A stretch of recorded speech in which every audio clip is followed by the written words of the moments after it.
Reader mail. Number 13.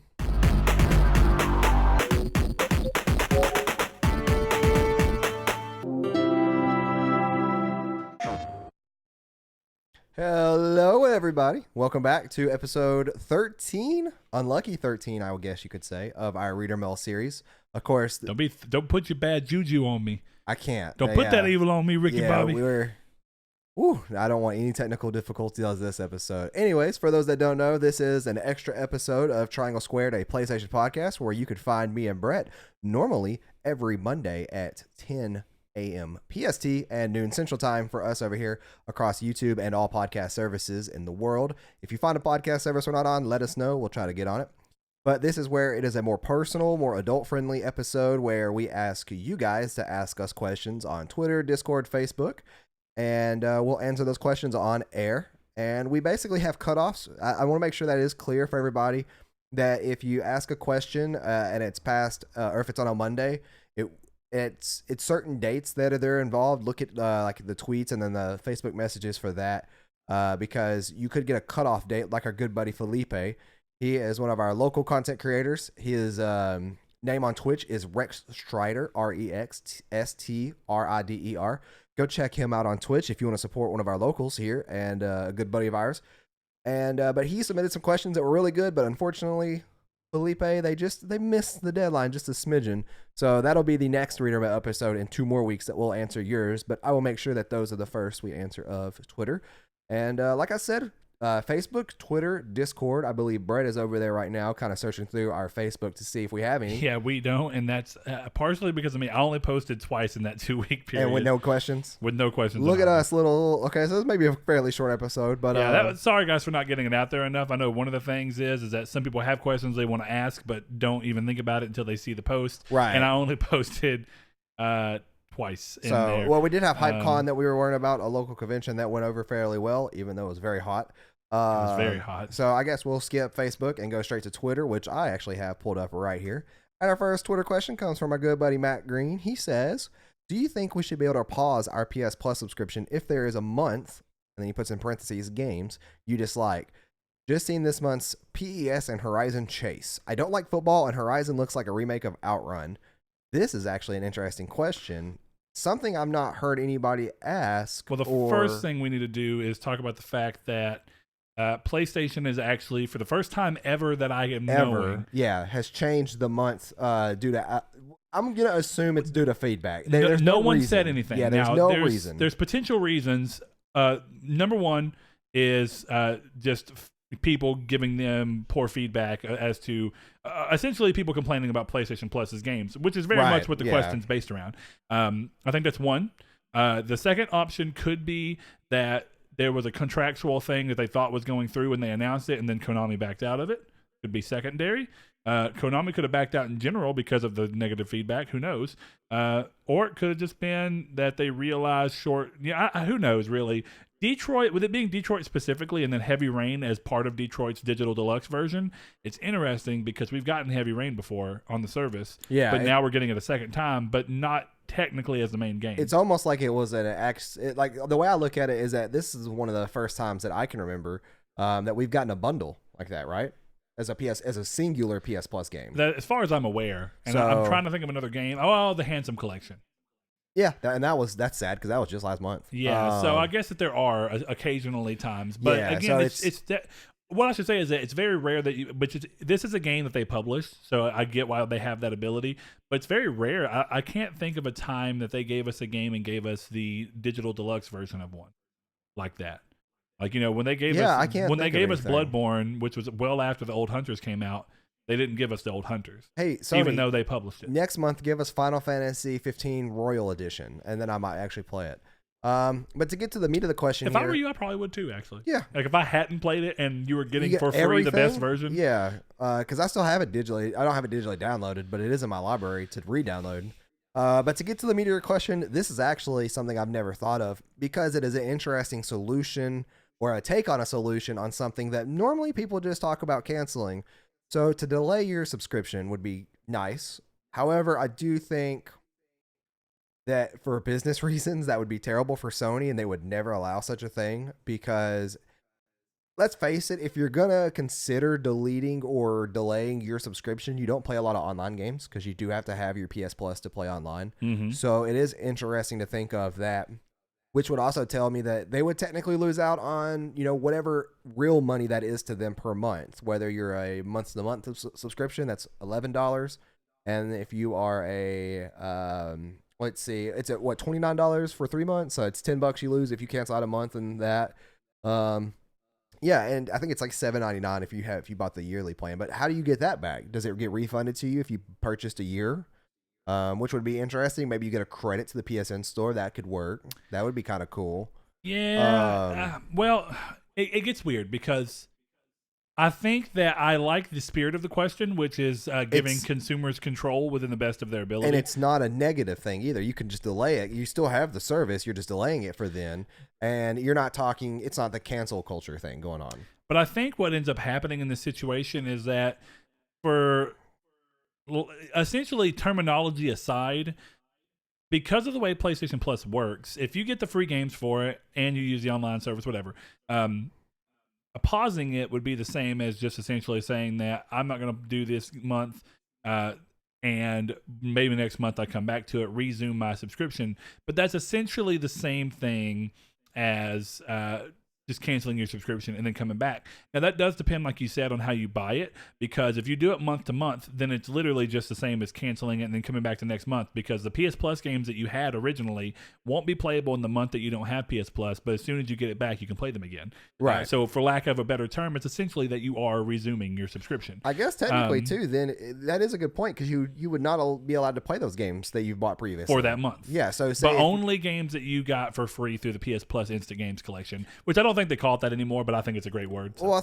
Well, hold on. If you delay that month, then you can't play. Yeah, that is weird, because I don't know of many. You can only play free PS Plus games while your PS Plus subscription is current. Yes.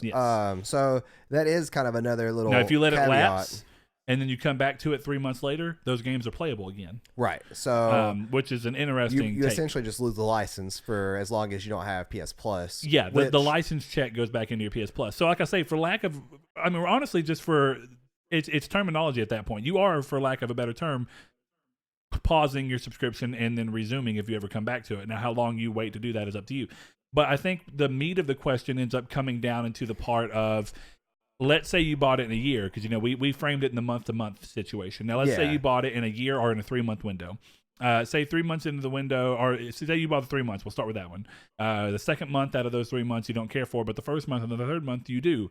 What do they do in that second month where you say, I don't want to do my subscription? Are they supposed to refund you? You already got 3 months at a discounted price than if you would have bought them a month at a time. Right. And it gets to be sticky where, like you said, from a business point, it just honestly makes no sense for them to be able to do. Even though on paper, the idea just being said out loud is like, oh, great, freedom, choice essentially for your consumers.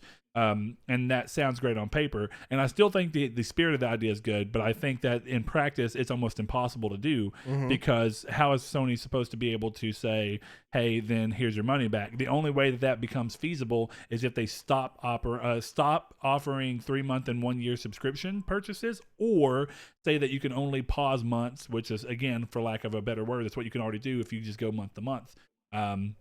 And I think PS Plus is not a great value at month to month, if I'm being honest. No, it's not. I always urge people as much as possible that if you are on a PlayStation and that's your primary system and that's what you're really going to play the majority of your time on, even if it's just the off chance that there's going to be 2 games that year that you're going to want to play online and you don't care about the free games, buying it at a year is the best way to get it, because it's $60. That breaks down to essentially what, $3 a month or some mess like that. Well, no, not even that, right? It's $99 for a year, right? Or no, it's 60 for a year. Yeah, I don't know. It's what Xbox Gold has always been. Yeah, so 60 a year divided by 12 is 3.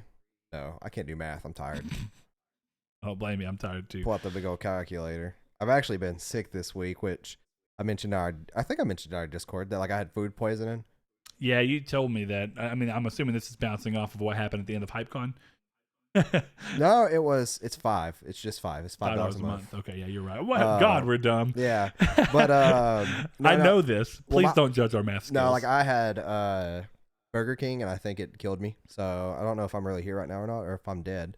But yeah, I've been super tired and out of it. But thank you, Matt, for the question because it is a very very I can't speak. Commitment?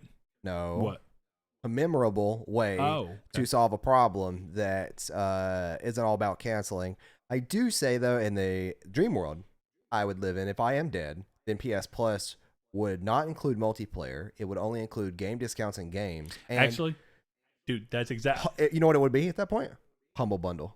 Well, but it would be PS Plus because actually it would go back to what the root of the system was. If I have to be honest, I was thinking about that earlier, right? I was thinking about what I wanted next week's topic to be. Speaking of Humble Bundle. And I was thinking about, the state of PS Plus, but honestly, I didn't. We've kind of talked about it here and there, and even last episode we did. So in my mind, I think, I don't know why Sony chose to go the way they did about it. Originally, the service was just to get free games, right? But, well, and a couple of small features like backups, cloud saves and whatnot, which I do think is important to have behind a paid wall. I think that they are obviously, which I think you could say the same in multiplayer. They're obviously expending cold server money, but this is what they could do. They could try and do what they used to do with PS Plus and make it just a really I'm going to say an aggressive service. You have it something that's really tantalizing for people so that a lot of people want to do it by getting free games and monthly things. And you could even lock a couple of features like share play and stuff behind it if you wanted to. But say, hey, if you just want to play games online, then you can do that for free. But what you could do with that is for the people that do pay for PS Plus, you can allot a certain amount of the PS Plus monetary pull in to go towards covering servers. And then you could essentially have the same thing. But the problem with that is by nature, if you don't make it that, then the PS Plus user rate would go down dramatically, and it would have an actually big impact on Sony's bottom line. Because whether we like it or not, part of what helped Sony get back into the black. We stepped into a war, the Cabal on Mars. Anyway, whether we like it or not, it's essentially the problem of Sony getting back to the black and being in a healthy spot like they are this generation off of last generation's real terrible spot for Sony as a whole. It took a lot of work across Sony's entire divisions, every single one of their divisions, but it also took PlayStation finding a way to continually make more money, and that's by selling a system at a profit, doing really well with their marketing to make sure people want to get the system selling like crazy. And then also, of course, the bottom line they get to inject by saying, hey, we also have, even if it's half the people who own a PS4, that's 40 million people or 45, 50 million people that are paying for PS Plus, and that's extra money to their bottom line. And it also does help cover the server costs. So for those that don't know, it's a weird one. Yeah. For those that don't know, Humble Bundle is doing a thing right now for PS4 users. And the way that works is you essentially pick an amount and you pay for a game with that amount. And then there are other games that you can pick from that have add-on bonuses. So you can add on $1 to get another game, or $7 to get out of that pool, or $15 to get out of this pool. So it's very rare that PS4 stuff goes on the Humble Bundle stuff. So check that out. It's available for 19 more days as of July the 3rd. So you guys are good to go. Last question up on Twitter is our good buddy Sean One Neo. He says, very easy answer for this question. Would you trade in game with microtransactions / loot boxes? We have another one, by the way. For Quickfire. Oh, yeah, that's right. I was leaving that one for last. Sorry, okay. Derek. I'm going to get you last, I promise. He says, would you trade in a game with microtransactions / loot boxes for ads during loading screens? Most loading screens just show a splash screen. This could be used to cleverly advertise a brand or coming events, website deals, and etc. I would want clips, though, as it would eat up more space. So would you rather have clips or advertisements during your loading screens? Absolutely not. I would trade it in instantly. This is a really weird question, right? Because this goes back to exactly what you were just talking about of a very different solution to a game, to a problem that a lot of people don't like. So, when you're looking at the situation in this, it's people hate microtransactions and loot boxes. There is a wealth of people that do, and it could just be the very vocal piece of people who are all hardcore gamers that we see, and it's a little bit of an echo chamber. I don't think so, though. I don't think that EA gets so much flack as they do and gets voted the worst company in America just by a small group of people who are hardcore gamers. I think that across the board, most gamers see microtransactions as maybe sometimes okay, but gratuitous at its worst. And loot boxes the same. It's just essentially gambling. And I think he is doing something interesting here by looking at it's funny, this is coming off of the heels of NBA 2K19 patching into the game after being on sale for $3 ads before games roll. And it's almost like they were trying to put the game on sale for $3, but then subsidize that sale by making everybody watch pay for ad money, basically. ads. Yeah, And it was really interesting. Is there something built into the game as long as you're online that sends that back and says how many people view that ad? I'm sure there is. And, I'm sure. and they pay them based off of that. Is Yeah. it just a one-time payment of, hey, everybody in the game has to see this? It's a weird situation, and I think that the bigger thing is the reason that it's 100% wrong in that game is that people bought that game without that expectation. On sale, and not expecting it because it's not. Regardless of what it was, the game was not purchased with the expectation for that to happen. Yeah. And even if that's why it happened or not, we don't know. But it's a pretty obvious look that it's probably that. Now, in this situation, he's saying, would you knowingly have people say no more microtransactions, no more loot boxes? That means no more pay to win or even the potential for pay to win. Instead, that means that loading screens are going to be now used for quick advertisements, very similar to the quick advertisements you see on YouTube that run by and, you know. I read 5 that to 10 question seconds. wrong. Would you trade in game? I thought he was saying, would you trade a game in for doing No. that? Would you trade in-game microtransactions? Absolutely. Okay, let me for go. ads during the loading screens. Okay, so absolutely. So think about it yes. this way. I'm Let's gonna put say it in your absolutely game. no. Destiny 2 Yeah. gets completely rid of Eververse. Yeah, There but is I have no to way to watch buy ads. it, but you buy Absolutely not. I would rather watch I'd rather buy the Eververse stuff. It's customizable gear. It gives the devs money, especially after splitting from a big publisher. That's one game. Yeah, and I will say that. And as long as it's not pay to win stuff, Let's put it in a game that you don't love. If what do you mean? Let's put the So same Fortnite situation in a game that you don't care or for. Overwatch. Instead of getting boxes in Overwatch with skins, I got to watch Blizzard ads or something. Yeah. No. Okay, No, I'm just making sure that you know. I pay for 'Cause YouTube Red. I hate ads. I do too. The only service that I actually tolerate ads on is Hulu, and that's only because of them having all the classical old shows on there, like Drake and Josh, and I think they have Keenan and Kel. I know they have all that. So yeah, there's a lot of classics. stuff, and they have Scrubs when no one else Classics. has Scrubs. Yeah, right now. and Scrubs. So you put up with ads because it's impossible to watch it anywhere else. Yes. But let's go back to the thing of the reason this exists, and let's go back to the heart of his question and why it would even be a question, is that what he's asserting by this is saying that in-game microtransactions and loot boxes essentially act as a way to subsidize the fact that games cost more than ever. And this is essentially and this is the publisher's spiel, but some of it's probably true as well. Games cost more than ever to make, partially because they put ridiculous budgets on them and put huge teams on them to get them out as quickly as possible, and then do copious amounts of advertising for the game itself, not ads in the game, but advertising for the game itself. They do all that, and they want to do these microtransactions and loot boxes so that the games have a longer monetary leg to them. They stand up by making money over a longer period of time than just outside of their launch window, which is when most games make the majority of their money. Then you have some weird outliers like Nier Automata that continues to sell 1 million units over 6 months or whatever, and getting it up to 3 million, even though it's been out for 2 years. It's odd that happens. It's not really common that a game does that. Most of the time they see a really big sales spike, and then they go down from there and maybe get a couple a week if they're lucky. But you know, when you're looking at that, what he's trying to do is say, would you rather the games pull and it has to be games that make sense in, right? That's one thing. A game like Days Gone, it doesn't make sense in, but a game like Overwatch, it does. Now, what gets weird about that is, how is Overwatch more expensive to develop than a game like Days Gone? And I think that gets the meat of my problem with it, is that if they were going to do that, I would almost want the game to be completely subsidized.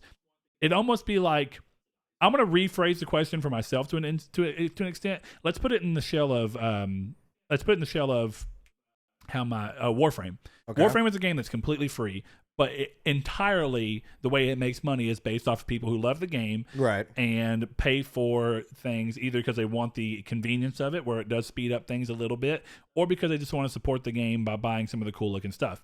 Right. So when you do that and it's a game that's 100% free, would you be okay with, and let's even take the thing of trading in. Let's just say that Warframe tomorrow said, we don't want to do loot boxes or any kind of microtransactions anymore to support the game. Instead, the game will still be 100% free, but whenever you go to do load stuff, there'll be a small ad that plays. No. I still agree with that, but I do think that there's a large player base out there who literally play games like Warframe and whatnot, not only because they are good games, but because they're free to play, and that they would honestly probably be okay with that.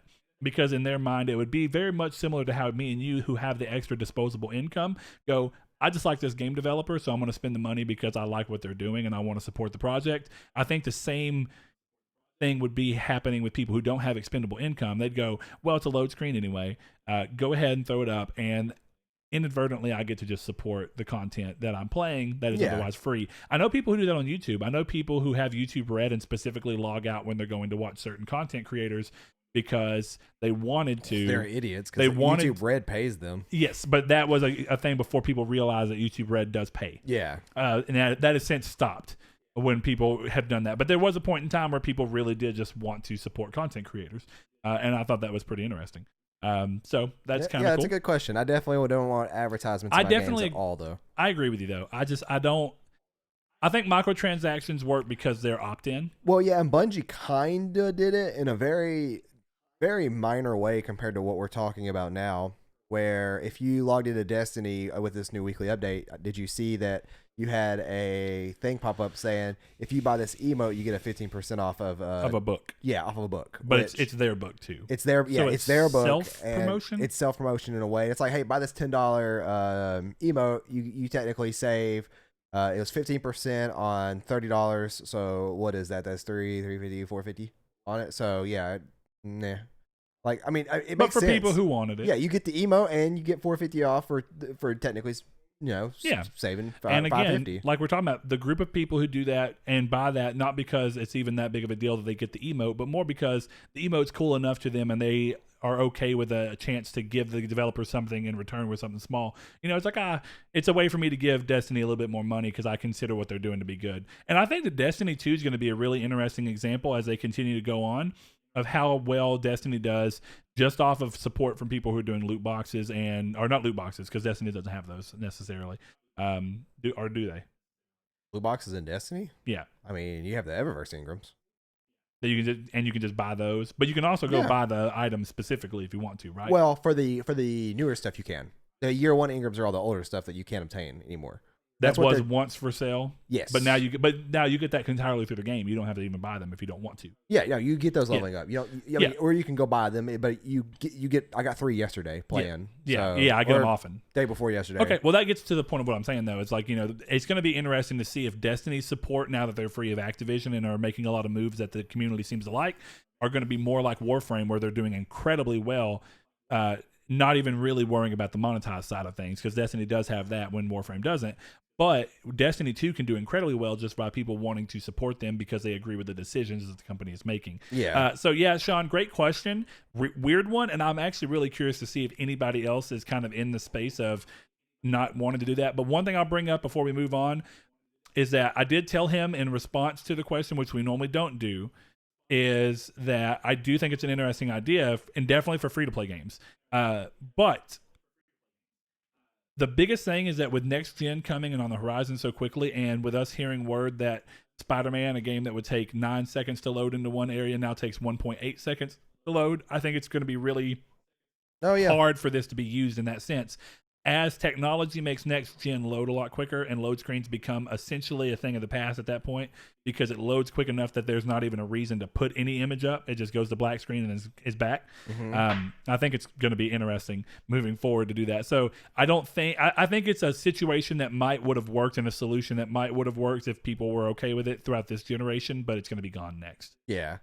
So our good buddy Life Reimagined on Twitter. His name is Derek, of course. Thank you, Derek, for the question. He's a patron. He is a patron. So is Sean, and so are Matt, actually. Thank you all. Yes, thank you all. Nartech. Patreon.com/Nartech. I was going to say Nartech Gaming on Patreon, but no, it's just Nartech. Quickfire, go. White or dark chocolate? White. White. Crunchy or smooth peanut butter? Smooth. Disney or Pixar? Pixar. Disney. DC Comics or Marvel? I rescind my Marvel. Pixar. But yeah, DC. Breaking Bad or Game of Thrones? Breaking Bad. Hands they're down. both amazing shows. Android or Apple? Android. Winter or summer? Winter. I hate the heat. Camping or resorts? Ooh. Resorts, but camping can be fun. Yeah. Cities or countrysides? Cities. That one's hard. Quickfire. Countrysides. Yep. Baseball or basketball? Baseball. Basketball. Soccer or American football? Soccer. American football. I love me football season around the Super Bowl. It's a really fun time of the year. Moving on to Discord. Though. Soccer around the World Cup is really fun, but that's also only every. But it is real years. fun. But I will say that it is more fun during Super Bowl season for some reason. Watching because the World Cup's way too many games to sit there and keep track of. When the Super Bowl, you could technically go watch everything I get what you involving the mean. Super Bowl. Yeah. But I could just go watch the Super Bowl for 4 hours or whatever and get all the cool commercials. And you can essentially ignore the rest of the season if you want. Speaking of ads, the Super Bowl has cool commercials. But anyways, on to Discord we go. Oathkeeper Kiki says, how do you feel about Face My Fears being played at music festivals? And do you think the artists will remix more now that video game songs and try to make them mainstream? So for those that don't know, Face My Fears is the newest pretty much theme song of Kingdom Hearts 3. If I had to call anything a theme song, that would be it. It was released with the last biggest trailer that we got. And it basically was made with hand in hand with Skrillex and someone else that I can't remember. Utada. Right? Well, no, it was Utada. But wasn't there a third person as well? Or was it just Skrillex and Utada? I think it was just Skrillex and Utada. Okay. I'm gonna fact check myself. But for those that don't know, since Skrillex was involved, it did become a big thing at certain EDM festivals and stuff like that. And I do think that's the reason why, because Skrillex was involved. I don't really think that most video game music. I mean, video game music is becoming mainstream now. So like where you go to certain videos on YouTube and it's always the same Lost Woods dubstep song. Have you heard that song? It's like it's the same exact song, but it's just like sometimes in like vlogs or tutorials or whatever. Lost Woods, you're talking about Zelda? Yeah, it'll be like passing the time, and it'll be that song in the background passing time or something. It's always the same one. Also, we did not answer the question that you asked me earlier. I was wrong, but we can answer that one in a little bit. We'll get up there. Okay. Let's see. I think it's pretty interesting. Now, here's the thing. Do you think more artists will remix more video game songs and try to make them mainstream? I think we've seen that already going on with people like Mega Ran and stuff like that. There are definitely a group of people who do this already. Now, bringing it to the mainstream, it almost needed to be somebody like Skrillex because he has a massive, massive following, or Sonny Moore, as he is otherwise known. But, you know, I don't know, because I may see it coming to the mainstream more, but what are the real lasting effects? I think that it would be why. Video games are bigger than ever, so I think you have a higher chance of this working in your favor. But the biggest thing going to be is like if you're going to do this, it's because you want to do it and bring this to maybe even new people. And it's kind of an avenue for people to either who already love video games to hear video game music in a mainstream setting that's been remixed to a different version and love that.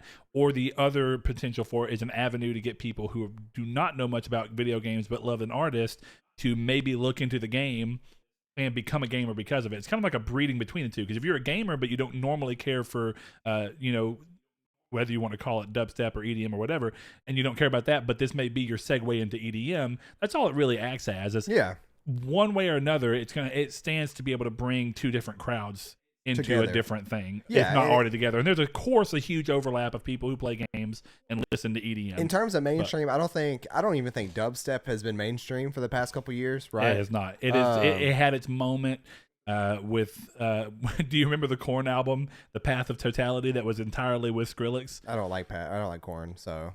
But I know, but you do not remember hearing them on metal stations or even just in general on metal blogs. People listening to the Korn, the "Shut the fuck up, get up." And it was all it was literally an entire album. Dubstep's weird because it's like there's one album of Skrillex that I liked. I don't at all, but I assume I know which one you're talking about. I actually owned it. I can't think what it's called, but I've said it before on the show. No.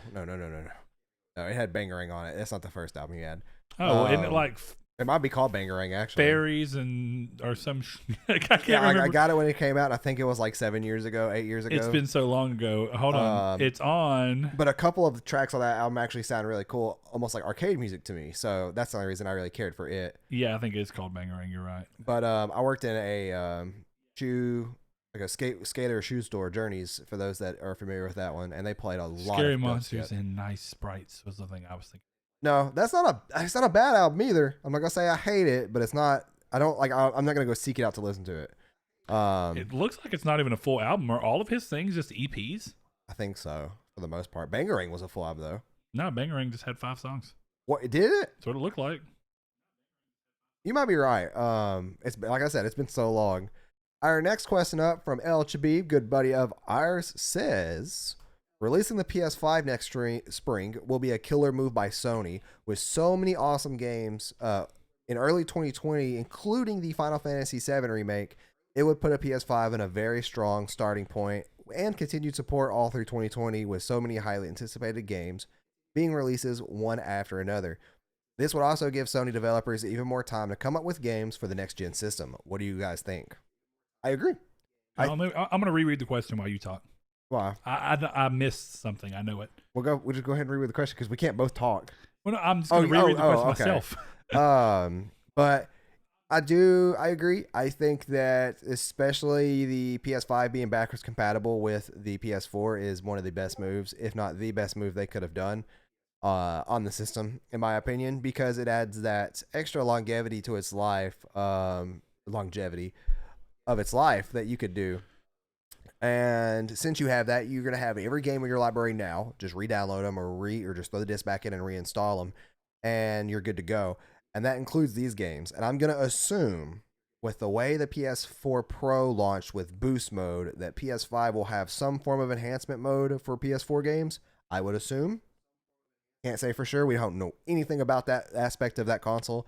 But if they do, it will definitely be killer, as you say. It does sound like, from the talk with Mark Cerny in that interview, that the PS5 will have some form of looking at enhanced backwards compatibility. Yeah, we just don't know. But we still don't know that entails. For sure. Yeah. We don't know if it's going to be 60 frames guaranteed, 1080p guaranteed, 4K guaranteed. We don't know. But I will say that the games that are coming out within this year and the games that are coming out within the early next year, you go into a console thinking, I'm wasting my money because there's 2 exclusives at launch, and then there's like 3 or 4 multi-platform games that are cross-gen releases. Well, now you get literally the best of both worlds with backwards compatibility. That's why I've been such an advocate for backwards compatibility, is because for those that do want to trade in their PS4, you don't lose anything except, some money to buy the new system. Go back, reinstall your old games. You couldn't install PS3 games on your PS4, so you literally don't lose anything. You only get benefits from this move. Unless I can't think of some kind of negative. Now, here's my thing. The question all rests on the aspect of the PS5 releasing in spring. But I think from everything that we've seen, I think it's kind of confirmed that PS5 will be November. Or at least holidays. Now, I do agree with your assertion that releasing the PS5 next spring would be a killer move. I think that'd be fantastic. I don't know if they'll be ready. I don't know if honestly, I wish that they could be ready by then, because you're right. You're coming off the heels of Final Fantasy VII Remake. Depending on if Ashley, who's the voice actor for Ellie, whether or not her leak / kind of weird tongue slip, and whether her information was still right or accurate of The Last of Us Part 2 releasing in February, you do get to that point where releasing with those big games and giving people the idea of like, well, I'm going to pick up The Last of Us 2, but do I pick it up? Do I just buy it and play it on PS4, or do I go ahead and buy it and play it with the newly released PS5 where it'll look and run better guaranteed? And I think if you can give people that option, a lot of people will go ahead and step up and say, hey, here we are. I'm going to go ahead and buy it on PS5 because it'll play better. I think the same will probably be true of games like Final Fantasy VII Remake, where people will go ahead and choose to play them on the PS5 as long as it came out close enough to them, which, if The Last of Us Part 2 is in February and then you have Final Fantasy in March, people who would be willing to wait 2 months to play the game if the system were to release in March or April, I think it would work. I just think that historically, I can't remember a time when a system released in that time frame. I think the weirdest thing I've ever seen release was a February release for the Switch. Do you remember that? Is that right? Yeah. March release for the Switch. Was it March? Okay. Yeah, I knew it was real early, so I didn't know if it was February or March. So it is weird, but it's not unfounded and it's not impossible. And I do think that you're right. Because of backwards compatibility being a thing, backwards compatibility makes it a really strong and easy way to go ahead and get people to do that because of the transitional aspects of it. People will be okay with it. Some people will sell their PlayStation 4 and go ahead and spend that money and make the difference up for a PS5. And I think that that's probably the best. I mean, outside of that, yeah, you have a solid 2020 outside of that, and it's not going to hurt PS4 necessarily. You're still going to get the game sales on the software side, just depending on which system you go on. And I don't know if Sony's really that worried about cutting into the PS4's lifespan with something else that could pull sales away, because right now they're in the late stages of a PS4. It's all about selling to people who have never had one or are looking to get a second one at this point, not necessarily people who are going to be wanting to get a PS5. So, yeah, I think that if they did that, it'd be great, but I do think they're going to go ahead and stick with holiday as they normally would, which may be stronger depending on what the lineup of games ends up actually being next year and how they handle transitioning to the PS5. Great question. Yeah, great question, LGB. I'm going to go up real quick and get the one that we would have From missed Josh. by Josh. Yeah. Josh asked a couple of questions, and we'll get those all out of the way so we don't forget any of them. Saul, can love bloom even on a battlefield? I don't know what he meant by that. I know there's a saying, can love bloom on a battlefield, but I'm just going to say no. I think yes. And the reason I say that is because it's not necessarily two-sided. And I know the question was aimed at you, but quickly, and I think I can make you see why it is possible. Have you ever seen like events where You're not going to convince me because spies are on the battlefield, and I'm going to believe that girl is a spy. I'm just going to tell you that right now. I'm going to cut you off and say, no, I will not believe you. So you know where I was going with it. It's the people that you're doing stuff with. You tend to gain a bigger... and it doesn't have to be romantic love. No, it's a recon intel. They're going to stab me when I sleep. Why can't it just be a friendly love? Nope. Nope, because that's how the spies work. They're going to get you for all of it, not just part of it. They're not going to be friends with benefits. They're going to try to wife you and husband you. No. I've been to war before. You have non-flashbacks? All right, here we are. Objectively, who would you guys say is the best villain in the mainline Final Fantasy series? And then Kefka. Subjectively. Josh is a big fan of these objectively and subjectively ones. Yeah. Objectively, probably Kefka. Yeah. I would agree with that. Subjectively... Sephiroth. Oh, hold on. I'm going to pull that back. Objectively, Sephiroth. Subjectively, Kefka. There's a reason I say that. Go on. Okay, so objectively, I look at it like this one. Who's the best villain? When you look at these things, you have to look at more than just how well the villain was written and how well they were used in the game, which is a huge part of it, but it's also about how iconic they are and how much people know them. So very similar to my reasoning as to why I think that the theme One Wing Angel is actually objectively the better of the two. Because when you look at those, it's because people know them. It's way more iconic. For as good as 6 is, and I know that there's a lot of people's favorites, and it was a lot of people's starting point, weirdly enough. But I do think when you go to look at it that way, you do get down to the point where more people have this iconic connection, and when they see Sephiroth, they know who he is. And objectively, I think that does make him the better villain, because better isn't always about who was the best at something. It's about who was the most memorable or remembered person who did it. And that's just kind of the way it goes. I'm trying to find the name of the attack that Kefka can do, because I can't remember it for some reason. But anyway, yeah, subjectively, I think Kefka. I think he's a very well-written character. I think the what the story's trying to even do with him is pretty interesting.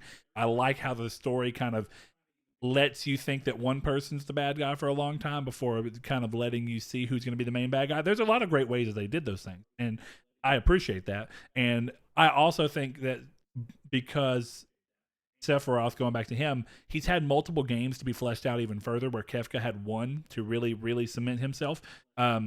When you go to look at that, it's just I think that a lot of people will view Sephiroth as a very well done character because they've made him a better character in Crisis Core by going back and giving you a little bit of a backstory as to why he is where he is, and giving you a reason as to why you feel for the where he got. So what is the name of the attack that even Sephiroth can do? But it came first in 6. I even want to say it has to do with One Winged Angel. I don't think so. I mean, Kefka signature attack. Because I'm gonna say that's why he's objectively the best. Is because that just because his attack was cool. I'm gonna say that attack. The way the attack worked was really cool. Because it brought everybody down to 1. Oh yeah. Mechanically, yeah. Okay, yeah. I know. But not only that, but he was just crazy. He had no care in the world for anybody. Sephiroth was more tragic of a story. Yeah. But definitely when they fleshed him out more. Yeah. Yeah. But yeah, you're right. This is what I'll say. Kefka is essentially the Final Fantasy series Joker, and I think the Joker is the best villain from the Marvel. The DC Comics realm. I think, or definitely he's the best villain for Batman. I don't know about DC as a whole because there's plenty that I haven't dabbled in, but yeah, I think that the Joker is a good character because of how crazy they kind of are and how off the wall they are. So yeah, they're unpredictable. While Sephiroth, like the only one part in which it was unpredictable was. Don't say it. Never mind. Yeah, I can't. Yep. Here we are. It was okay. I'll say you this much. Nibelheim. Yeah. All right, let's see. Let's go back down. I think there's one more here. If you were, and this is also from Josh, if you were to have a romantic evening home and wanted to make your lovely wives a nice dinner, assuming cost is not an issue, what would you make for them, and how would you set the mood? Screw you, Josh. I'm hungry right now. This is gonna make me more hungry here. So it depends what I'm in the mood for. a nice bowl of ramen noodles. That's disgusting. First of all, well, it depends on how you make it. Hold on. First of all, you like ramen noodles. That's why I even said it. Hold up. No, because the way you say it makes it sound like I'm gonna take one of those 99-cent ramens. No, and just I know make you it. do more. I make it fancy. First of all, but what I would probably do, we would probably watch a movie after dinner, because we're boring people, but we like it, so that's kind of our groove. There is watching a good movie. But I will say, like, for dinner itself, probably make our barbecue burgers that I really like and enjoy making, which is a very simple burger. It's oh wow, I can't think of the mixture now. It's like 85% chuck, 15% brisket, beef, and you form it nice together. Throw some salt, pepper on it. Lots of salt, lots of pepper on it, and then you throw it on a. We don't have a cast iron skillet, but you throw it on a skillet on the oven, and you let that get nice and good. And while that's cooking, right before it's done, what I like to do is I like to take buns, throw them face down on a pizza pan, throw them into the oven at 350 for 5 minutes to get those nice and toasted, and take mayonnaise and one of our hot sauces that we have called I can't ever pronounce it. It's like I can say it in my mind, but I can't say it out loud. It's a Caribbean hot sauce. Kipito. I don't know.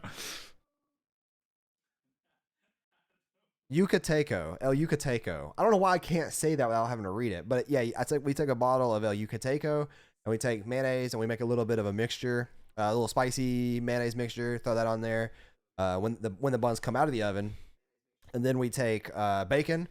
We set those on the burger while they're on the skillet, and then something I don't think I've ever seen done is you take the cheese and you put the cheese on top of the bacon and the burger, and it melts over the bacon and the burger. Oh yeah, I've seen that done. I can't account when I've seen it done. Very few places, but I've seen it done, and it's good. I like it. What is really good about that is that cheese being, if you get good cheese, we don't use Kraft Singles. What we use is it's a red brand. Throwing shade at my cheese. I'm kidding. Well, are you talking about individual cheese slices? Because even then, unless you're messing with getting an actual block of cheddar and slicing your cheese off and it's stuff different. like that. It's different though, because these are actually thick slices, which is what's required. Mm-hmm. But it starts with an S. It's a brand I think I've seen your cheese sticks are. No, my cheese sticks are like the Frisco or whatever. Well, it's we take pepper jack and we throw pepper jack on top of the bacon. Yeah. And then you can get good pre-sliced cheese. I was just messing, by the way. No, I know. But by the time that cheese starts to melt, the burger's about done. But the cheese forms this nice flat surface with little grooves in the bacon, basically. And then you throw barbecue sauce on top of it, and then you scoop it out and you put it on the bun. You're good to go. And then we have that. We have fries that I've made a seasoning dust for my fries, and we put our fries in the air fryer while we're cooking the burger. Brett. Okay, Hannah doesn't like burgers, even though I do, and I love them to death. Or she likes them, but not like I do. So it wouldn't be like a situation where I'd go through that. Because what I would say is I would do my classic cheese-stuffed burger, cooked medium, which is amazing. Do cheese on top of it with bacon. And then for the buns, you take 2 artisan-cooked grilled cheeses, and you slap them on the top and bottom. And you have a heart attack by dessert. And you have a heart attack, but it's so good. But what I would probably do, and this is going to sound ridiculous, cost is not an issue. I'd want to have fun. So we would cook together like we always do whenever we do something like that. And I would make my pizza roll casserole. Classic. It's good. And again, everything I want to cook, it just makes you, A, it goes to show you I don't know how to make anything myself. And B, it's all this crazy stuff that we've done. Every recipe. Yeah, Justin said I have weird taste in food. I'm over here making a relatively normal burger. This man's over here making pizza roll casseroles. Yeah, so every relatively normal recipe that we have, or I say relatively normal, sorry, every quote recipe that we have is me doing ridiculous stuff and kind of just rolling with it. So I would do pizza roll casserole. I'm hungry too. I'm over here hyping myself up. My mouth is watering. Okay, so here's how you do pizza roll casserole. You get a big casserole dish, glass. You buy a big thing of whatever pizza roll you want to do. If you want to do pepperoni, you can. If you want to do 3 cheese, you can. With 3 cheese is better because you're going to put pepperonis on it elsewhere. So what you do, is you take your pizza roll and you buy a huge Jesus. bag of them. You do a bed of them across the bottom of the casserole dish, and then it's also I call it pizza roll lasagna sometimes. Anyway, then what you do? Why are all Kiki's quickfire questions food? Oh I'm man, even more you're hungry killing me. now. Anyway, and actually, I'm even saying this for Kiki because I said something about pizza roll casserole for him before, and he was like, "What? It sounds amazing." So glass casserole dish, pizza rolls on the bottom, Pizza roll, so pepperonis. a layer pizza roll. Then what you do is you take a nice, and you got to get a high dollar one. It's gotta be good.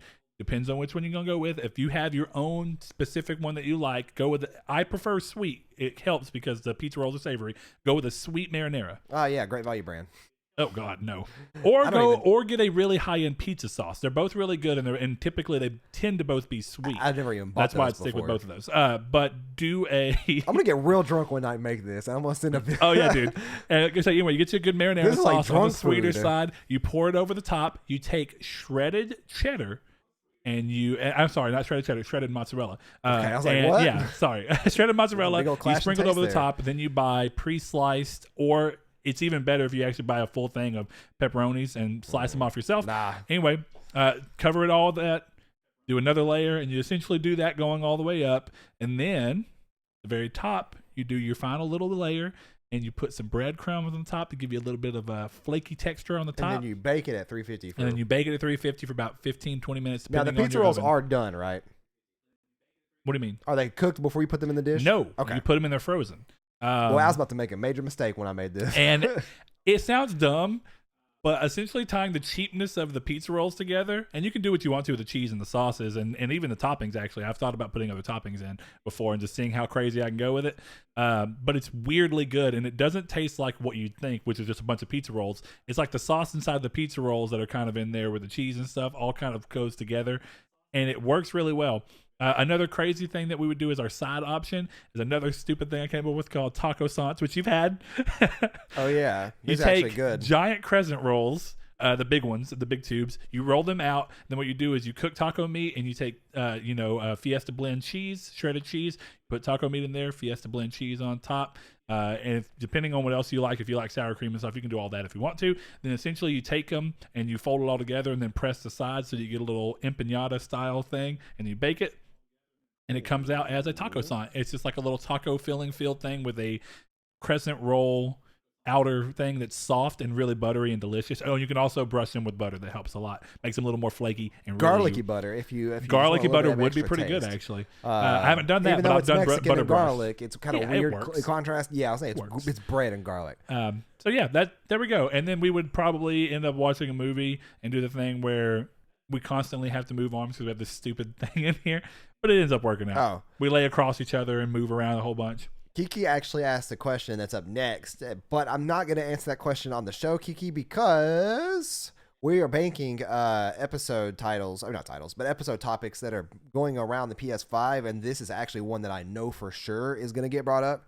So instead of answering it here, what I'm going to do is we're going to put that into this potential topic, and we'll be sure to credit you as the creator of that topic for that episode, because it is a good topic. And for those that are curious, it is about, if you're not in our Discord, who haven't read it already, it is about what is our ideal PS5 video game line launch up, or video game launch lineup. Jesus. But he comes in strong with the That hunger quickfire makes you questions, stupid. as always, and his quickfire questions are good. Let's go. Breakfast or no breakfast? I'd prefer breakfast, but 9 times out of 10, I No don't actually breakfast. get This is breakfast. quickfire. No. Eggs or pancakes? Pancakes. Eggs. Actually, no eggs. I don't know Eggs. what I'm thinking. Pork bacon or turkey bacon? Pork bacon. White or wheat bread? Wheat bread. What about scrambled or over easy eggs? Oh, yeah, I missed one. Scrambled or over easy eggs? Over easy. Yeah, over easy. White or wheat bread? Wheat. Yep, there you go. Macaroni salad or potato salad? Neither. Macaroni without the salad. Mashed potatoes and baked potatoes? Baked potatoes. Mashed potatoes. Hot dogs or hamburgers? Hamburgers. Hamburgers. Cookie dough or cookies from scratch? Cookie dough. Cookies from scratch.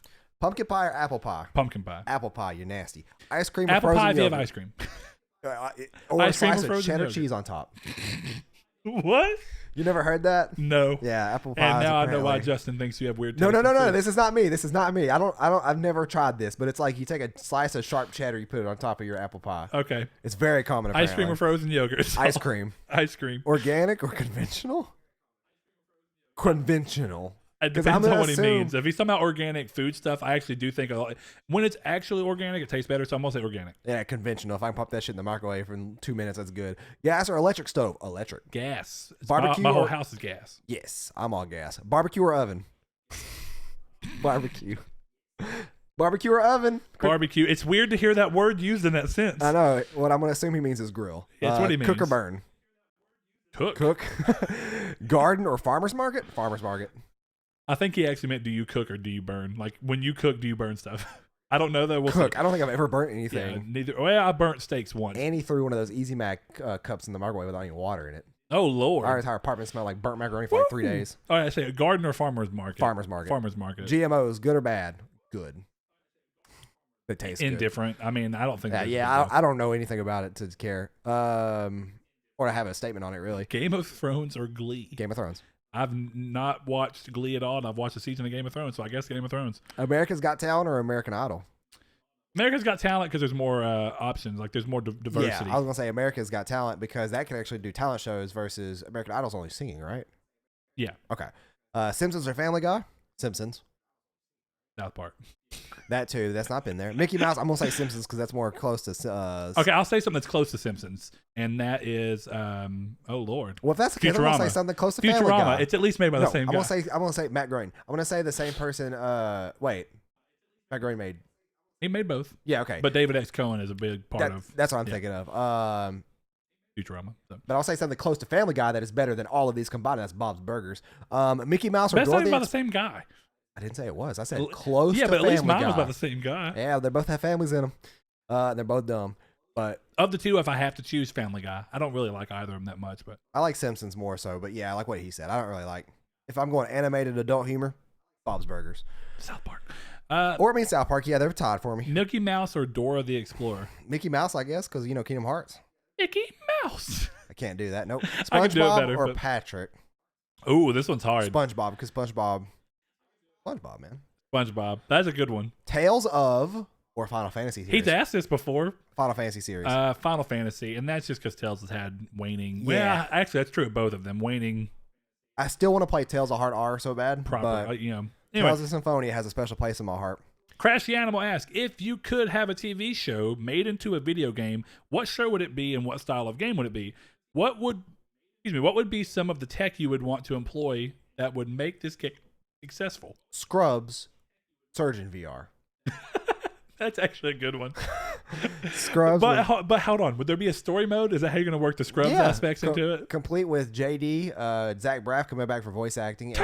And Dr. Cox. And and emotional storylines in which if I kill somebody, there's like a branching fleet of storyline that's like... Sure. So this is going to be a weird answer for me because it's not something I have just a ton of care for. But if we're talking about TV shows specifically and not going into animated realm, I'm going to stick with normal TV shows, not anime. It's going to be really weird. Game of Thrones. And what type of video game it would be a Witcher 3 style open world Western RPG. And what the tech I would use to go into it would be very similar to what The Witcher 3 did. It would be essentially taking the people who made The Witcher 3 and just putting it into Game of Thrones. And here's the reason why. I know enough about Game of Thrones, which is very odd, even though I've only watched the first season. I know here and there stuff, and I know areas where they definitely failed to deliver that they could have done more with. And I think that one of the things they could do to make this work out so well would be essentially to dive into all of the lore that's lightly brushed on and talked about in the show, but never fully explored, being able to go back and see more about the White Walkers and everything that happens there. And I think that'd be a great way to do it. And you could actually even know one thing, you can make the oh Lord, what's his name? The main White Walker dude. What do you mean? Like the actor's name? No, the character. Is he called the White Walker or whatever? The Night King. Thank you. I was about to say, I was just skipping on it. Anyway, his name's like Vladimir. You could make him into a far better, or actually, it'd be really cool. The whole origin story of how the White Walkers even came to be. Game of Thrones Battle Royale. Go into that. Ugh. Everybody's a White Walker. Everybody flies besides one person. Actually, that would be pretty dope. Nobody's made a Battle Royale game where you flying on dragons. No. With swords and shields. But there are dragons appearing in Apex Legends. Ew. I don't know why. Next question. We have our good buddy El Chabi. Once again, he says, console war is at it again. Word on the internet seems that the PS5 is more powerful than Project Scarlet. And then he says in parentheses, not sure where people are drawing their info from. Nevertheless, with the talk about processing power, memory, drive size, etc., do you think that it matters any more in this day and age? Do you think this has decreased the importance as the years have gone by? Do you think it is its niche? So to go one by one, I'm going to go with does it matters any more in this day and age first. If the specs are close, it's not going to matter. Yeah, I agree with that. Minimal return. You're not going to see. It kind of comes down to that thing that I've said is like if you're looking at a 2K screen and a 4K screen side by side, you're going to notice a difference. If you're looking at the same image, if you don't have those side by side, it's going to be hard for you to retain the differences in your mind and be able to point out like, oh yeah, that screen had this on it and that screen had this on it. It's hard. It's not something that you even have like reason to do. They both look good, and you have them. That's what matters. And that's what these consoles are. They're both going to do good. They're both going to play well. They should both function well, being made by, Microsoft and Sony. Therefore, they should have hardware failures and stuff like that, but we'll see. But yeah, I do think that it doesn't matter as much as it has. Now, I think what he means is in general, let's take it away from the console war side completely. Does it matter at all talking about these things in general? Do you think that people even care about that stuff anymore, or is it just about the results? I don't think I think it's just about the games at this point. Honestly, it's about the exclusives. I think it's about the results too, though, because I do think it's fair to say that for as much as it's about exclusives, a lot of that still rests in the fact that Sony's exclusives are not only, revered by their story and their content in that way, they're also constantly looked at as by the fact that they are able to push these consoles so damn far when others aren't. There's not been a single game on the Xbox One that looks at all like Detroit Become Human. I just think we actually we actually just answered all of his questions. Yeah. Do you think that this has a decreased importance as the years gone by? Yes, that's kind of what we were talking about. So we did answer that one. And do you think it has its niche? Which is actually what Brett just said. Yeah. I think that it does. I will say though that I hate saying this because it sounds all high and mighty. People need to understand that you're not going to see any new tech out of these consoles that's not something like that new SSD we're supposed to get, because you can go play these games on PC at the same things. I think that, and that's the big problem right now, is that since we don't understand the SSD, it's hard to say about that one. But outside of that, everything you can do on PC now if you just want to spend enough money. Yeah, and even then, it's gotten significantly. Did you know that 32 gigabytes of RAM is only $140 now for 32 megahertz? Yep. I paid that much for 16 a year ago. Yeah. So RAM's finally dropping down. Your boy's about to get RGB 32 gigabytes here in a second. I'm actually about to go ahead and upgrade my whole PC. Minus my case. But so thank you, LGB, for the question. I think that we're going to expand more on this naturally as we get closer and closer with more information coming out. Stefan Swanlin, a Patreon, thank you. Yeah, thank you. Says Xenosaga Trilogy is greater than Xenogears, is greater than Xenoblade Chronicles, is greater than Xenoblade Chronicles 2, is greater than Xenoblade Chronicles X. What is your order? Xenoblade Chronicles 2. That's the one I played. Okay, I played 2. I played part of 1. Didn't get to beat it, sadly. I did play the Xenosaga Trilogy way back in the day. I didn't play Xenogears either. I think Xenogears was when the game returned to PS2 after a little bit of a wait, and they kind of did that name shift. Yeah. So I'm going to say for the games that I have definitely played, I agree with your order of what I played, except for I'd be really curious to see if Xenoblade Chronicles X is actually worse than Xenoblade Chronicles 2, because Xenoblade Chronicles 2, and I know I'm going to make some people mad when I say this, that game is not very good. I'm going to give it another try, because I don't, other than the stale I played 12 battle hours, system, and maybe that wasn't enough, but... Well, my big problem with it was the stale battle system. Incredibly I was stale. watching and I didn't like it felt like you didn't know when you were supposed to attack next, because it wasn't... as you kept going, it's like the game never really gave you a good cue as to when you're supposed to go based off of time. But I was watching a video the other day, or it was actually somebody talking about PS5 related stuff, and they were playing that in the background. I'm like, that game does not look the same as what I played, and it looked way more stuff going on in advance. So later in the game, I know that there's how far did you get into it? 20 hours, you think? I think so, yeah. 20. I didn't get as far as you. I know that. But this is going off of road trip time, which on the way to Dallas is the day I picked it up, and I played it for 3 hours there. Touchpad. But so I would say a modest 20 hours. But I spent a lot of time on the ship when you first got on the airship and stuff like that. So it's weird with the JRPGs on how that can correlate. I want somebody to know, or who's played Xenoblade 2 or Chronicles 2, let me know where that stood in your playthrough and how far should I like give it? Because like everybody says Final Fantasy 13 needs to be played for 30 hours. That's not true. That's over exaggerated. It's like 15 hours, but you know. Well, it needs to be played for roughly 20 something hours to get to where it opens up. I would say that's 15, the argument most people use. Yeah, I would say 15 to 20 hours is in that time frame. It's not 30. I don't think it's 30. When the game opens up, it doesn't open up until like the last 10% of the game. And that game's pretty long. Of the game either. It's about 25% of the game. It's been a long time. It's about 20 hours. But I mean, I thought that game's story is around 30 hours, isn't it? So I'd say I want to say you're in the 20-hour mark. Maybe it's just been that long since I've played it. It's been long, real long, dude. It's been. I think it came out a decade ago, right, for the original release. Oh God, I don't remember. Was it 2009? But I know that I played and then 11 and then 13 for Lightning Returns. I think that sounds right. That does sound right. Well, does it sound right? They were always 18 months apart. Whatever it was. I know that much. Did this game come out on the Switch? What? 13. Yeah, 2009 for that one. No, 13 didn't come out on the Switch. Why did that pop up as predictive tweak? Okay, that's just people wanting a port, I guess. Yeah. All right. Kiki says, "Tell me if I should replay the game whenever I do pick up a Switch," is what I would say, because I wasn't feeling it. Yeah, that's my thing too. Kiki says, "Would you like you if you met you?" I love this question. I think inherently everybody's answer is yes. I don't know. I think that the selfish side of people want people to believe themselves. Trying to look at this as closely as removing my own bravado and like. I know, like if I met somebody as cynical as me, which I'm working on, I'd be like, man, that dude's annoying, but boy, is he funny. See, that's because it's the edgy humor that gets me. See, that's the thing is, I think that everybody wants to immediately say yes. I think, and I don't mean that I would love me, but I think would I like me enough to be relatively at least an acquaintance or friend with me?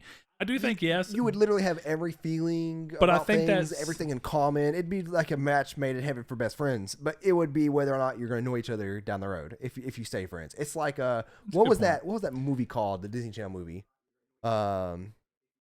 Where he made a clone of himself? Yeah. I can't remember what it was called either, but that movie was dope when I was a kid. It had the youngest Lawrence brother in it, who was also in Horse Sense. I can't remember his name had all either. Three of the Lawrence brothers in it.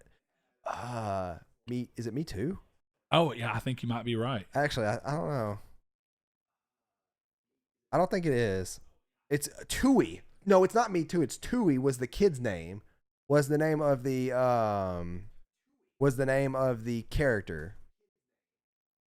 Here we are. Disney movie where kid clones The himself. Other Me. The Other Me. Yeah, and his name is Tui, which is why I thought To Me for some reason. But so it's kind of a toss up.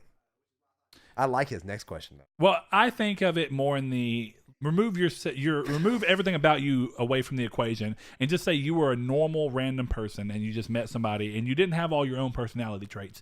Looking at your personality traits through someone else's eyes, do you think that a normal person would, the average person would like you? I mean, I think that like because there's always going to be somebody that dislikes everybody. That's one thing. That's me. But there's always going to be someone that dislikes any one person. Right. Every person has somebody that dislikes. Yeah, and I think generally, if like we're hanging out with somebody, we open up with each other more since we know each other, which is why Brett can see true cynicism from me.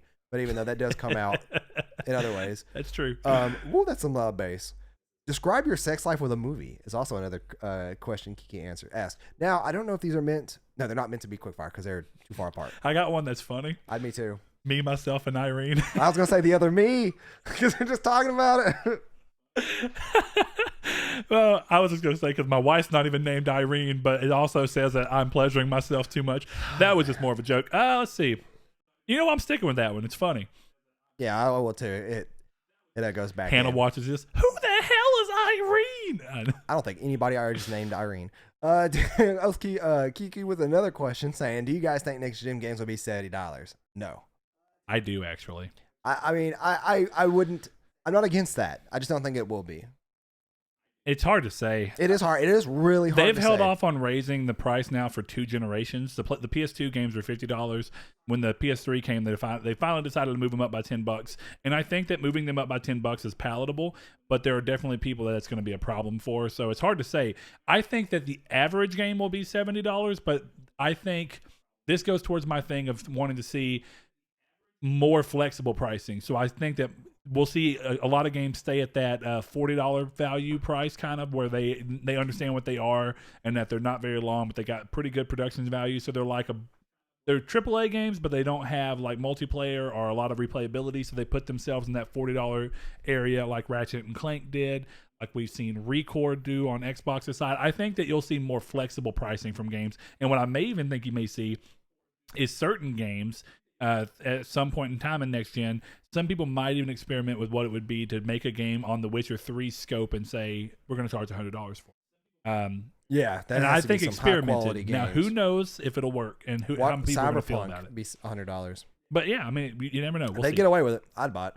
Crash the Animal, good buddy Corey, patron of ours. He says, "Tell us 2 interesting facts about yourselves that you have not said over the course of the show." I do not know how that's going to work. I don't remember everything I've said on the show. Therefore, everything could be potentially missaid. Yeah, I think I know 2 that I've never talked about. My very first car cost $200. Yeah. That car had over 10 flat tires within the first year of having it. Okay. I was born in Hawaii. I don't think I've ever talked about It's always that. funny because your older brother always said he was born in Hawaii. But your older brother was jealous of where you were born. He was born in South Carolina. No, he said Hawaii. I know, but I'm just like, that's not like, at least he wasn't born here like Alyssa was.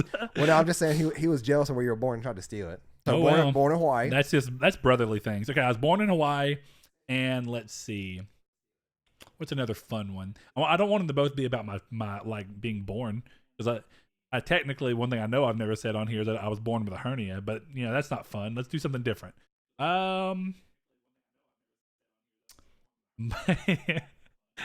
It just says interesting facts about yourself. My first band that has no music at all ever outside of anything. No, it does. Huh? Is it Fall the Elite? No, it was my first band with Nick Johnson. Or not Nick Johnson, Nick, Lord, what is his name? Is it Nick Johnson? How am I forgetting names It's over N.I.K. here? Johnson, right? Yeah. Yeah. That's his name. No, hold on. No, it's not. Nick Jeffrey. There we go. Nicholas Jeffrey. His name is also not It's not N.I.K. N.I.K. My bad. Look, I'll just show you. Look, my brain doesn't function right. Anyway, the band was called Catastrophic Thoughts. We were edgy 7th graders. We played here and there, but we never put anything out. Man, I wonder how he's doing lately. Who knows? Second question from good buddy Corey. He says, which is your favorite type of show to do? Traditional Triangle Squared, reader mail, dickish at best, impressions, saw plays, or the E3 watch-alongs? It's a good question. Honestly, E3 watch-alongs is my favorite. It is a very... Is it tied into the fact that it's E3 at the same time? It's exciting, yeah. Exciting type of year, and reaction videos are fun to do. But dickish at best is by far the best. Dickish at best. And there's a reason. I love reader mail because it gets it brushes up close to what we do with dickish at best.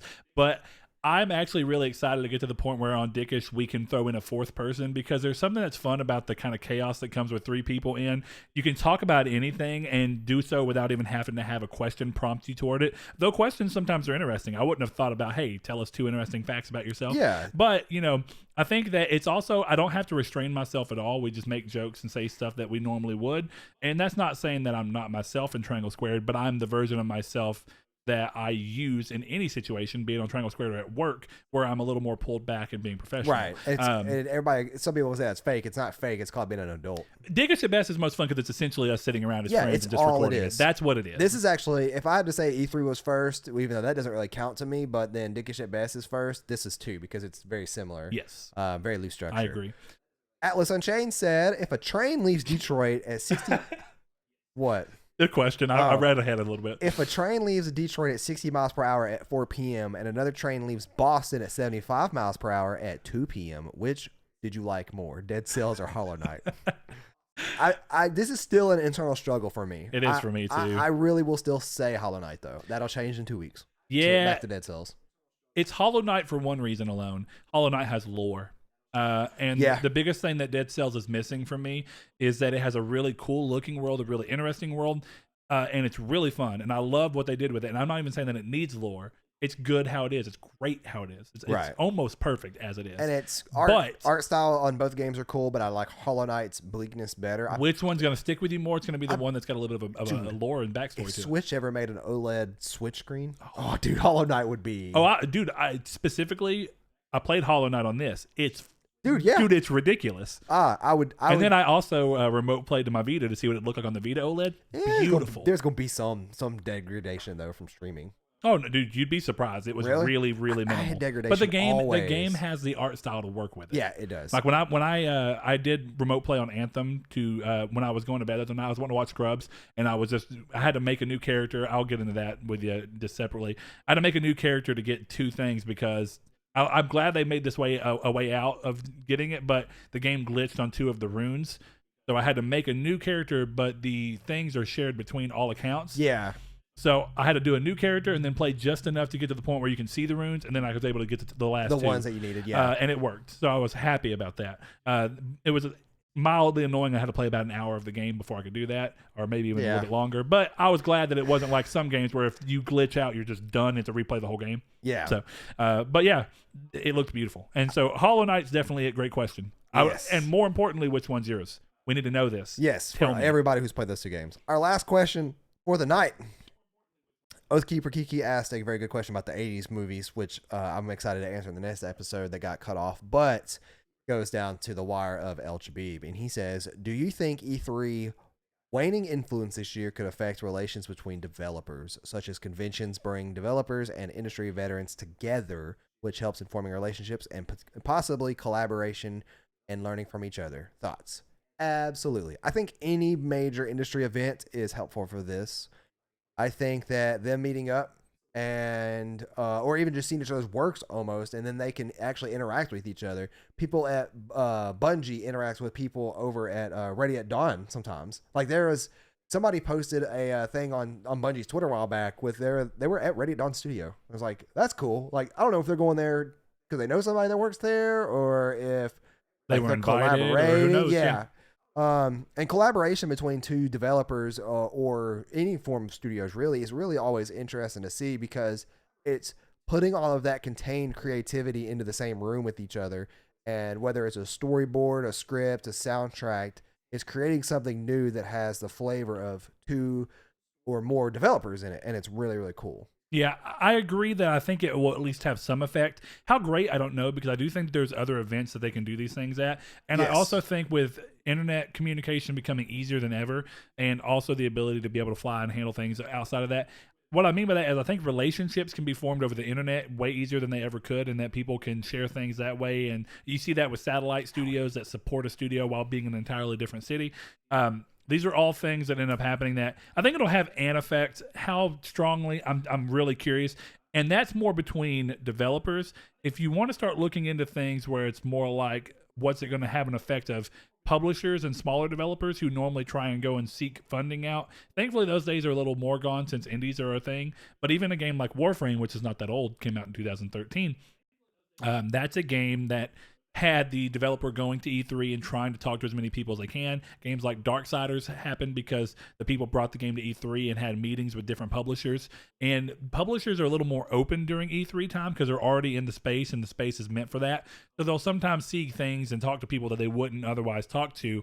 And I think that might get to a point where it has a negative effect to an extent with at least publishers and smaller developers.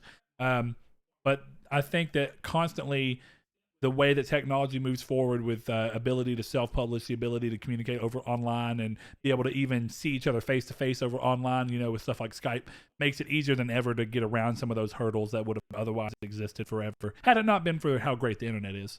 So, great question. Good question, one to leave everybody. off on. El Tabib, you're always great. Everybody else, we appreciate every single question y'all did. These are so fun to do. What was your favorite question of the night so far? Favorite question of the night was probably the one involving the food with Josh and like how we would make it. Yeah, that was always my fun. favorite one was the 2 interesting facts, just because it was an interesting question. It is. I do like it's a question like that I didn't expect at all. Yeah, and it's funny because I don't really expect any of these questions, but it's just an odd one to throw out, and definitely by somebody who knows us. But it's also interesting that for as much as we know Corey, you know how many things that I know we don't know about each other. It's crazy. Yeah, it's crazy the things you don't know about people in general. I almost wish that your answers would have been things I didn't even know about you, but we know so much about each other that it gets hard to like do that. Owning a $200 car. If somebody please, is that it? Heartless Angel Heartless Angel is the one that saps everybody's party's HP back down to 1. That's okay. That's the Kefka signature move that Sephiroth stole. Thank you all for tuning in to episode Rita Mail 13. If you see it, then we had no technical difficulties, and it wasn't unlucky for us. And thank you all for everybody who asked us questions. Always ask us questions if you feel free to. Even if you feel like you're asking them every single week, because we like hearing from anybody and everybody. We will see you guys. Your questions make this fun. On Monday. Yep, thank you. 12 p.m. Central. Thank you. Thanks to our patrons, Chad V, Dan Barber, Josh Jarrell, Matthew Green, My Name is Dan, Douglas Below, Sean Santarud, Eric McAllister, Matt Sycamore, Shadowist, Steven Salazar, The Stonard, Travis Below, Eduardo Palomino, Stefan Swanlin, Coy Live, Philip Laguerre, Corey Hickerson, Brian, Donovan Williams, William Digital Spooker, Derek Porter, Josh Ayers, Thomas McKinnis, Brandon Edwards, and Sean Juanillo. If you would like to support the show with as little as $1, you can do so by going to the link in the description below or going to patreon.com/Nartec. Thank you. Thank you.